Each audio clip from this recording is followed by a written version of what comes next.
നിലാവിലെ കുഞ്ഞു പൂക്കളെ അനാദിയാ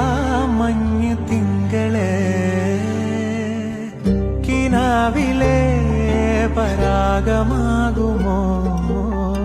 പതംഗമായി നാളെയൊന്നു താരനോവിലേടുകൾ അറിഞ്ഞിതോ